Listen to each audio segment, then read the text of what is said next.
अच्छा सकता क्योंकि उसके चमचे बहुत ज्यादा है, इसलिए वो बोल नहीं सकते और ना वो भन दे देते, वो भन भी नहीं देते। हमने आगा के बैठो ना, अरे बैठ जा सब खा जाएगा, क्या कर देगा।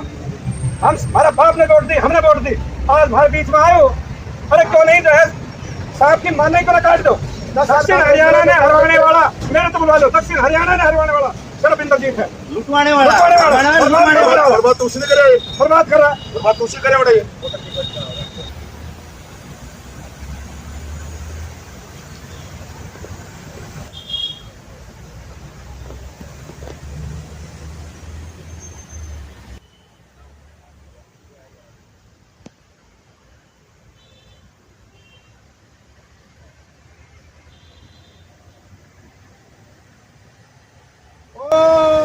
शांति शांति, भगवान अपना चरणों में जगह दे, उम्मीदवारों को दुख सहन करने की फर्क लगी।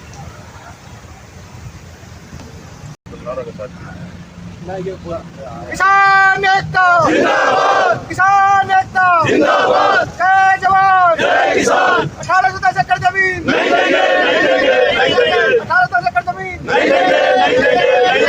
खट्टर तेरी कमर खुदेगी, आज नहीं तो कल खुदेगी, खट्टर तेरी कमर खुदेगी, आज नहीं तो कल खुदेगी।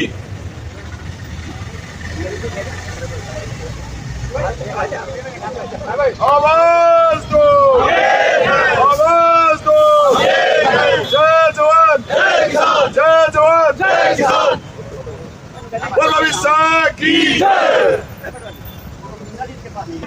मेरा नाम महेंद्र पटवारी है और हमने जो है अवार्ड चैलेंज कर रखा था।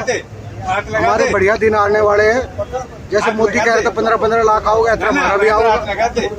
आई समझ में, हमारा 24/7 तारीख थी, अब 28 अगस्त लगी अवार्ड चैलेंज में। सरकार के पास कोई जवाब नहीं है, इसलिए हम किसान भाइयों से अनुरोध करते हैं ताकि एक तो इसको वीडियो को ज़्यादा से ज़्यादा लाइक और शेयर करें और 10 सितंबर को ज़्यादा से ज़्यादा तादाद में आए। जय हिंद। आज की पंचायत में है, इन बातों को सबको देखते हुए जो महापंचायत, अगली महापंचायत 10 सितंबर को होगी, उसमें जो बातें होगी क्लियर, वो आप सबको बता दिया जाएगा। और अभी से जो बकाया बातचीत है उसके बारे में विचार विमर्श करेंगे। आज पंचायत में यही बातचीत हुई कि आने वाले 9वां महीना की 10 तारीख को जो है महापंचायत रखी जाएगी। और आज जो है इलाका बहुत ही खराब स्थिति में हो रहा है। जब भी यहाँ के विधायक या सांसद इलाके के साथ नहीं दे रहा, इसे स्पष्ट जाहिर हो रहा है कि आने वाले टाइम में लोग बाग वोट डालने क्यों जाएंगे। लोग बाग जो हमारी वोटों की परसेंटेज 80% होनी चाहिए, 70% होनी चाहिए, वो हमारी 50-60% रह जाती है। इसी तरह ये सांसद या विधायक लोगों का काम नहीं करेंगे, लोगों का साथ नहीं देंगे, न्याय नहीं दिलाएंगे, तो लोग बाग मेरे हिसाब से 20 या 30% वोट डालने जाएंगे। तो आने वाले चुनाव में इस चीज़ का प्रभाव पड़ सकता है। लोग कम वोट डालने जाएंगे और वोट डालेंगे तो बीजेपी की बहुत ही कम डाल लेंगे। तो ये जो है सरकार पे इसका बिल्कुल इफेक्ट पड़ेगा और सरकार को ऐसा नाइंसाफ़ी नहीं करना चाहिए था। आज जो पब्लिक की गैल हो रही है वो नाइंसाफ़ी हो रही है और इसमें जो है सिर्फ खट्टर नहीं, नरेंद्र मोदी तक शामिल है। अगर नरेंद्र मोदी चाहे तो इलाके को बिल्कुल वाजिब मुआवजा दिला सकता है, जो इलाके का वाजिब मुआवजा बनता है।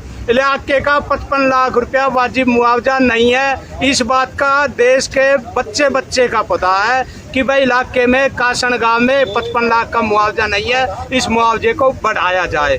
मैं तो जो भी सरकार आज बीजेपी की है, इसे हाथ जोड़ के विनती करूंगा कि इलाके की सुनो, देश की सुनो, प्रजा की सुनो और प्रजा का मुआवजा बढ़ाओ। जो वाजिब मुआवजा है वो दिया जाए। पता है हमारी जमीन को आप नहीं छोड़ोगे, लेकिन पैसे तो दो, जमीन छूटनी चाहिए। नहीं छोड़ो तो जमीन का जो वाजिब मुआवजा है वो दिया जाए। सबको राम राम। इसका उद्देश्य क्या है? मैं रोहता सरपंच गांव को, हमारी 24/7 ने हाई कोर्ट के अंदर तारीख थी, तो हमारा 237 नंबर था। तो हमारे एक भाई का 122 नंबर था पन्ना लाल का, तो उसकी बहस हुई। तो बहस का अंदर अक्षय जिंदल ने कहा कि हमारा अवार्ड है गलत हुआ है 18-10 का, ये 1 साल में होना था 2 साल में हुआ है। तो उन्होंने अपने पूरी वो हाई सुप्रीम कोर्ट का जो एक फैसला था तो उसमें अवार्ड कैंसिल हुआ और था। तो उन्होंने जज साहब को बोले भाई कितने नंबर केस है तुम्हारा, तो उन्होंने कह दिया हमारा 237 नंबर केस है। तो फाइल ऊपर रख दी, दोनों जजों को दे दी फाइल, और जो अवार्ड कैंसिल हुआ था जो सुप्रीम कोर्ट में वो फाइल भी दे दी। तो अंकुर मित्तल बोलो जी इसको पासवर्ड करो, आगे तारीख दे दो।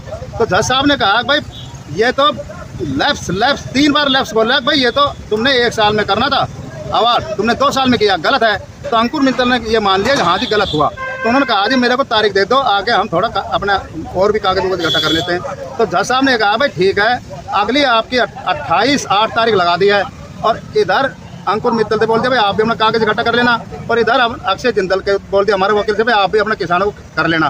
फैसला आपका 28/8 में मतलब हो जाएगा, जो कि सरकार ने 1 साल में अवार्ड सुनाना था तो सरकार ने सुनाया 2 साल में।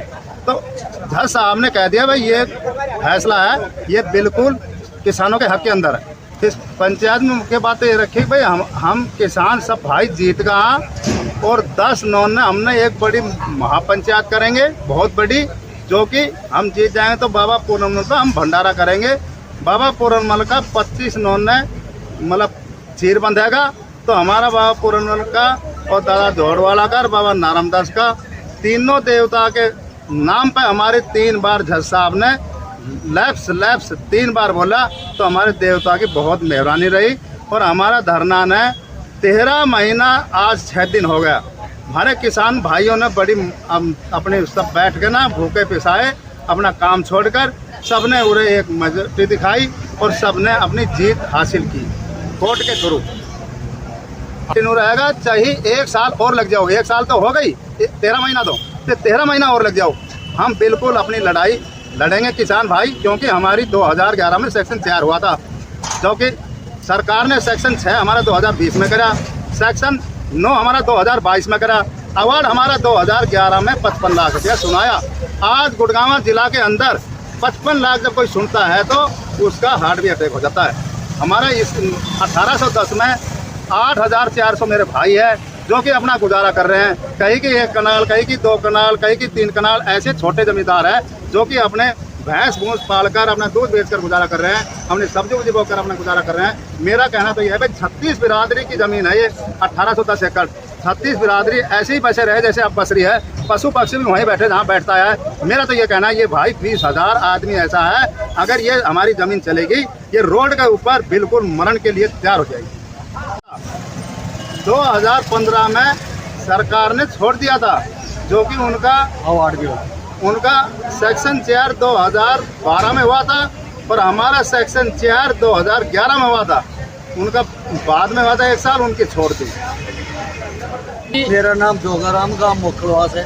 1810 एकड़ की ज़मीन का मैं विषय, उससे ये विचार है कि हमारी जो 28/8 जो तारीख लगी है उसमें हमारी जीत होगी, और उस जीत के बाद हम एक भंडारा करेंगे बाबा पूरनमल पे, और हमारी पूरी जीत दिखाई देगी। चलिए जी, बहुत बहुत धन्यवाद जी। मेरा नाम रवि है, कासन में हमारी ज़मीन पड़ती है गाँव। हाँ भाई भगत अच्छी लगती थी, जो हमारी अभी डेट थी कोर्ट की, उसके बाद ये डिसाइड कर लिया था कि कोर्ट की डेट के बाद हम एक पंचायत रखेंगे छोटी, जिसमें हम ये डिसीजन लगे हमने आगे क्या करना है, आगे की रणनीति अभी पंचायत में अध्यक्ष की अध्यक्षता में ये रखी गई है कि भाई हमने लास्ट तक कोर्ट का जो ऑप्शन है उस पर भी लड़ना है और धरना जारी रखना है जब तक हमारी जमीन कंप्लीट रिलीज नहीं होती है या सरकार से हमारा कोई बड़ा समझौता नहीं होता, तब तक हम धरना जारी रखेंगे, चाहे इसमें कितना भी समय लग जाए। जी